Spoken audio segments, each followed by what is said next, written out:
গত লোকসভা নির্বাচনের সময় কেন্দ্র সরকারের স্বরাষ্ট্রমন্ত্রী অমিত শাহ অনেক প্রতিশ্রুতি দিয়েছে কামতাপুরের মানুষের, গ্রেটার কুচবিহারের মানুষকে।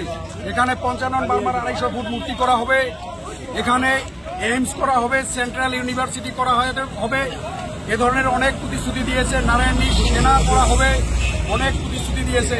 তারপরে বিভিন্ন সময় আমরা দেখতে পাচ্ছি বা আমাদেরকেও বিভিন্নভাবে কয়েছে যে আলাদা কেন্দ্রীয় শাসিত অঞ্চল হবে, অনেক উন্নয়ন হবে, এক্সক্লুসিভ ডেভেলপমেন্ট হবে, কিন্তু ভোট এসে গেল, আজ পর্যন্ত কোনো একটা প্রতিশ্রুতি কার্যকারী করে নাই। তাই আমরা এখানে অবস্থান বিক্ষোভ কার্যসূচির দ্বারা, যেহেতু আমাদের কুচবিহারের সন্তান নিশীথ প্রামাণিক, উনি স্বরাষ্ট্র প্রতিমন্ত্রী, ওনার বাড়িতে আমরা একটা গণতান্ত্রিক, ওনার এরিয়ায় একটা গণতান্ত্রিক অবস্থান বিক্ষোভ কার্যসূচি আমরা পালন করার সিদ্ধান্ত নিয়েছি। কিন্তু সকাল থেকেই আমাদের কর্মীর উপর অনেক ধরনের অত্যাচার করা হয়, ভয় ভাবুকি দেখা হয়। এখানে আমাদের অনেক কর্মী আসার পরেও আমাদের কর্মীকে এখানে অবস্থান বিক্ষোভে সামিল হওয়ার ক্ষেত্রে বাধা দেওয়া হয়েছে।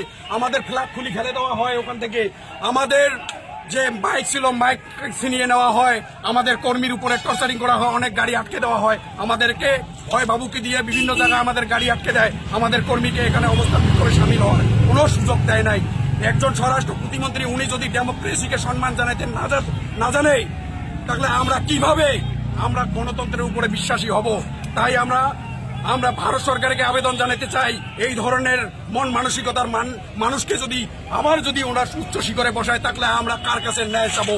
আমাদের অভাব আছে, আমাদের অভিযোগ আছে, আমাদের রাজ্য ভাষার কথা আছে, আমরা উগলাই বলতে আসছি। ওনার সঙ্গে, ওনার কর্মীদের সঙ্গে কোনো আমরা ঝগড়াঝাটি করতে আসি নাই। কিন্তু যেভাবে আমাদেরকে ওখানে অবস্থান বিক্ষোভ কার্যসূচি করার মতো কোনো পরিবেশ ওখানে ছিল না, আমাদের উপরে অনেক ধরনের টর্চার করার ওনার পরিকল্পনা করছিল।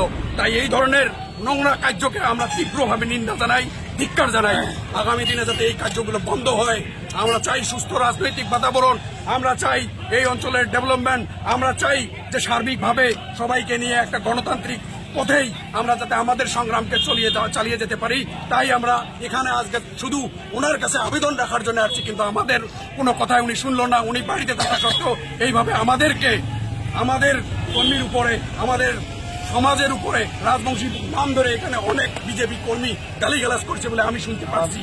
এটাকে আমি তীব্রভাবে ধিক্কার জানাই। আপনার পরিচয়? Uttam Kumar Roy, general secretary, Kamtapur progressive party.